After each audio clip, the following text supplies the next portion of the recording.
ಇವತ್ತು ಸಾಂಸ್ಕೃತಿಕ ಸೌರಭ ವತಿಯಿಂದ 19ನೇ ವರ್ಷದ ಸಾಂಸ್ಕೃತಿಕ ಉತ್ಸವ 2026 ಭಕ್ತಿಭಾವ ಮಧುರ ಗೀತ ಗಾಯನ ಸಂಸ್ಕೃತಿ ಪುರಸ್ಕಾರ 2026 ಕಾರ್ಯಕ್ರಮದ ಪುರಸ್ಕಾರ ಅಂದ್ರೆ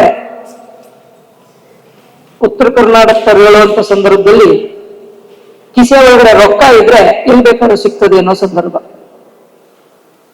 ನಮಗೆ ನೋಡಿದಂತ ಒಂದು ನೈಜ ಘಟನೆ, ನಿನ್ನೆ ನೋಡಿದಂತ ಒಂದು ನೈಜ ಘಟನೆ.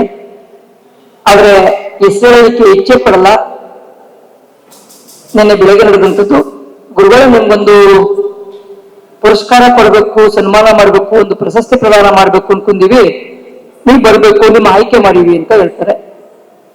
ನಾನು ಸನ್ಮಾನ ಸತ್ಕಾರದ ವಿಚಾರ ವ್ಯಕ್ತಿ ನಾನಲ್ಲ, ಸೇವೆ ಮಾಡುವಂತ ವ್ಯಕ್ತಿ. ಆ ಸನ್ಮಾನ ಸತ್ಕಾರ ಮಾಡುವಂತ ಬದಲು ನನ್ಗೊಂದು ಮೂಟೆ ಅಕ್ಕಿ ತಗೊಂಡು ಕೊಡಿ, ಒಂದು 250-300 ಜನಕ್ಕೆ ಪ್ರಸಾದ ಮಾಡ್ಕೊಡ್ತೀನಿ ಅಂತ ಹೇಳಿದಂತ ಸಂದರ್ಭದಲ್ಲಿ, ಇಲ್ಲ ಗುರುಗಳೇ ನಿಮ್ಮ ಆಯ್ಕೆ ಮಾಡ್ಬಿಟ್ಟಿವಿ ನಾವು, ನೀವು ಬರ್ಲೇಬೇಕು ಅಂತ ಹೇಳಿದಂತ ಸಂದರ್ಭಕ್ಕೆ, ಇಲ್ಲ ನನ್ನ ಕೈಲಿ ಬೇಜಾರು ಮಾಡ್ಕೋಬೇಡಿ, ನೀವು 3 ಕಸ ಹೊಡಿಯೋದು ಏನಾರ ಒಂದ್ ಜಾಗ ಇದ್ರೆ ಹೇಳಿ, ಇಲ್ಲ ಚರಂಡಿ ಬಳಿಯಕ್ಕಾಗಿದ್ರೆ ಹೇಳಿ, ಬೇಕು ನಾನು ಒಂದಿನ ಬಂದು ಸೇವೆ ಮಾಡ್ತೀನಿ ಅಂದಂತ ಸಂದರ್ಭದಲ್ಲಿ ಮಾತಾಡ್ತಾ ಮಜ್ಜಿಗೆ ಕೊಟ್ಟು ಮಜ್ಜಿಗೆ ಕುಡಿತಾರಂತ ಸಂದರ್ಭದಲ್ಲಿ ಒಂದು ಮಾತು ಈಚೆ ಬಂತು.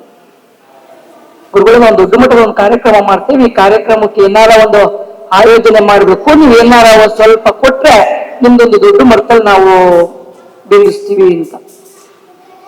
ಅಂದ್ರೆ ನಮ್ಮ ಪರಿಸ್ಥಿತಿ ಹೆಂಗಾಯ್ತು ಅಂದ್ರೆ, ರೊಕ್ಕನ ಕಿಸೆ ಒಳಗೆ ಇಟ್ರೆ ನಮ್ಗೆ ಪುರಸ್ಕಾರ, ಸನ್ಮಾನ, ಸತ್ಕಾರ ಎಲ್ಲ ಸಿಕ್ಕುವಂತ ಸಂದರ್ಭ. ಆದ್ರೆ ಸನ್ಮಾನ ಸತ್ಕಾರ ಮಾಡಿಸ್ಕೊಳ್ಳುವಂತ ಸಂದರ್ಭ ಎಲ್ಲಿರ್ಬೇಕು ಅಂದ್ರೆ, ಸುದ್ದಿಗೋಸ್ಕರ ನಾವು ಸೇವೆ ಮಾಡಕ್ ಹೋಗ್ಬಾರ್ದು. ನಾವು ಸೇವೆ ಮಾಡಿದ್ರೆ ಅದೇ ಎಲ್ಲವಂತೂ ಸುದ್ದಿ ಆದಿ ಆಗ್ತದೆ. ಯಾಕಂದ್ರೆ ಸಿದ್ಧಗಂಗಾ ಶ್ರೀಗಳು ನಾವು ಮೊನ್ನೆ ಏಪ್ರಿಲ್ 1ನೇ ತಾರೀಕು ಅವ್ರ ಜನ್ಮೋತ್ಸವನ ನಾವೇನ್ ಮಾಡ್ದೋ, ಅವರು ಸುದ್ದಿಗೋಸ್ಕರ ಸೇವೆ ಎಲ್ಲೂ ಮಾಡ್ಲಿಲ್ಲ. ಸೇವೆ ಮಾಡಿ ಸುದ್ದಿ ಆದ್ರು, ನಡೆದಾಡುವ ದೇವರಾದ್ರು, ಎಲ್ಲರ ಮನಸ್ಸಿನ ಕಲಿಯುಗದ ಆಧ್ಯಾತ್ಮಿಕ ಒಬ್ರು ಗುರು ಆದಂತ ಒಂದು ಸಂದರ್ಭ, ಅವರ ಮಾರ್ಗದರ್ಶನದಲ್ಲಿ ನಡೆಯುವಂತ ಒಂದು ಸಂದರ್ಭ ಆದಂತ ಒಬ್ರು ಬೃಹತ್ ಮಟ್ಟದ ಒಬ್ರು ಸ್ವಾಮೀಜಿ ಅಂತ ಹೇಳಿದ್ರು ತಪ್ಪಾಗಲ್ಲ. ನಾನು ನಾಗರಾಜ್ ಅವರ ವಿಚಾರ ಒಂದೆರಡು ಮಾತಾಡಲಿಕ್ಕೆ ಇಚ್ಛೆ ಪಡ್ತೀನಿ. ನನಗೆ ಜನವರಿ ಒಂದು ಸಂದರ್ಭದಲ್ಲಿ ಚನ್ನಪಟ್ಟಣ ಕಾರ್ಯಕ್ರಮ ಮಾಡಿದಾಗ ನನ್ನ ಆಹ್ವಾನ ಮಾಡಿದ್ರು. ನಾನು ಬೆಳಗಾಂನಲ್ಲಿ ಇದ್ದಂತ ಸಂದರ್ಭ, ನಿಮ್ದೊಂದೇ ಒಂದು ಕಾರ್ಯಕ್ರಮಕ್ಕೆ ಬರಬೇಕು, 550 ಕಿಲೋಮೀಟರ್, ಮತ್ತೆ ವಾಪಸ್ ಬರೋ ಕಾರ್ಯಕ್ರಮ ಮುಗಿಸಿ ನಾನು ಮತ್ತೆ ವಾಪಸ್ ಬರಬೇಕು, 1100 ಕಿಲೋಮೀಟರ್ ಆಗ್ತದೆ, ನಾನು ಏನ್ ಮಾಡೋಣ ಅಂತ ಕೇಳಿದಾಗ ಆಗ ಒಂದ್ ಮಾತಾಡಿದ್ರು, ಇಲ್ಲ ನನಗೆ ತೊಂದರೆ ಇಲ್ಲ, ನಮ್ಮ ಚನ್ನಪಟ್ಟಣ ಅಭಿಲಾಷ್ ಅವರು ಒಂದ್ ಮಾತಾಡಿಲ್ಲ, ನೀವು ಬರೋದು ಗಾಡಿ ಗುರುಗಳೇ, ನಾನು ಹೇಳ್ತೀನಿ ಅವ್ರ ಹತ್ರ ನಾನು ಮಾತಾಡಿಸ್ತೀನಿ ಅಂತ ಹೇಳಿದ್ರು. ಆದ್ರೆ ಅವತ್ತಿನ ಕಾರ್ಯಕ್ರಮ ಹೋಗ್ಬೇಕಾದ್ರೆ ಇವತ್ತು ನಾನು ಏನೇ ಆದ್ರೂ ನಾನು ಬಂದೇ ಬರ್ತೀನಿ ಅಂತ ಹೇಳಿದ್ರೆ ಬಂದೆ. ಆದ್ರೆ ಏನಪ್ಪಾ ಅಂತಂದ್ರೆ, ನಮ್ಮ ಸಮಾಜ ಎಲ್ಲಿ ನಿಂತದೆ ಅಂತಂದ್ರೆ ಹಣದ ವ್ಯಾಮೋಹದಲ್ಲಿ ನಿಂತಿರುವಂತ ಒಂದು ಸಂದರ್ಭ. ಹಣ ಅಂದ್ರೆ ಅದೇನಾಗಿರೋದೋ ಗೊತ್ತಿಲ್ಲ, ಹಣ ಒಂದು ಹೇಳ್ತದಂತೆ.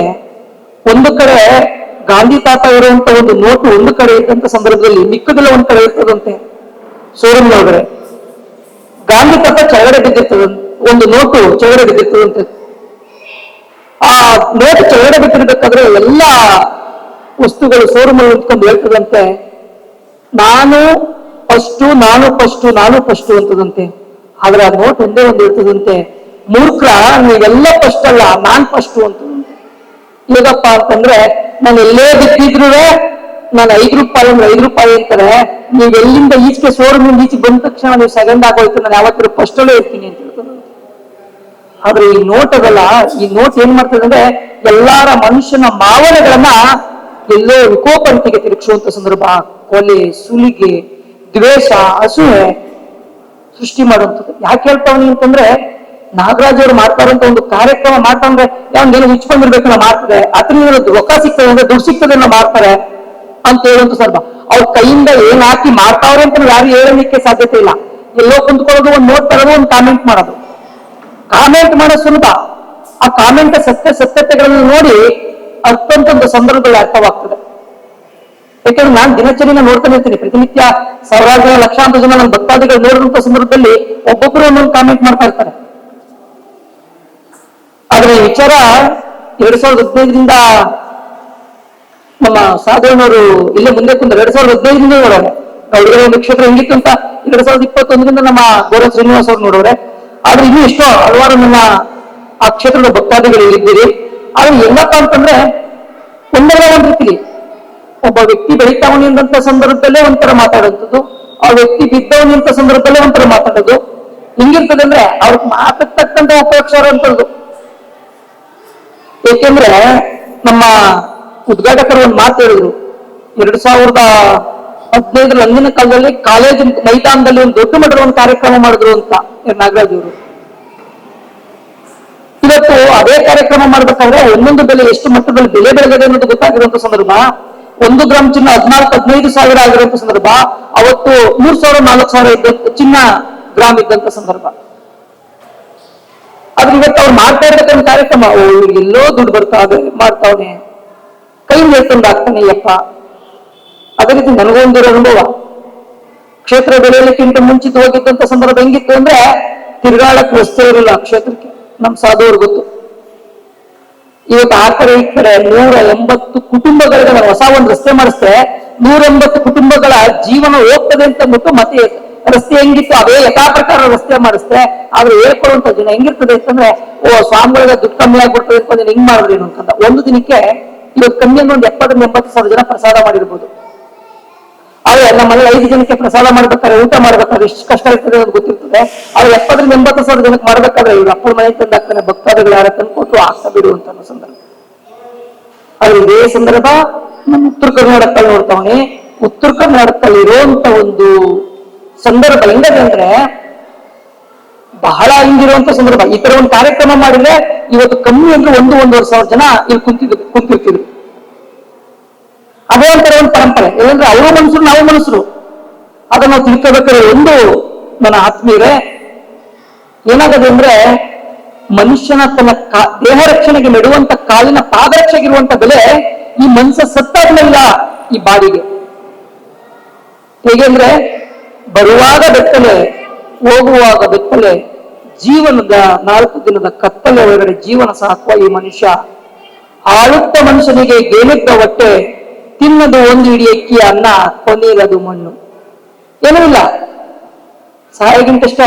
ಸತ್ತಾದ್ಮೇಲೆ ಅವನು ಎಷ್ಟೇ ಕೋಟಿಗಟ್ಟಲೆ ಆಸ್ತಿ ಮಡಗಿದ್ರು ಅವನ್ ತಗೋಗಿ ಒಂದು ಮೂಲೆಗೆ ಹಳ್ಳದ ಪಕ್ಕ ಊಟ ಹಾಕುವಂತ ನಮ್ಮ ಮನುಷ್ಯ, ಎಷ್ಟೇ ಕೆಜಿಗಟ್ಟಲೆ ಚಿನ್ನ ಮಡಗಿ ಕೋಟಿಗಟ್ಟಲೆ ಬೆಲೆ ಬಾಳುವಂತ ಬಂಗ್ಲೆ ಇಟ್ಟಿದ್ರು ಪರ್ಸಲೆ ತಗೋಗಿ ಇಡುವಂತ ನಮ್ಮ ಜನ್ಮ.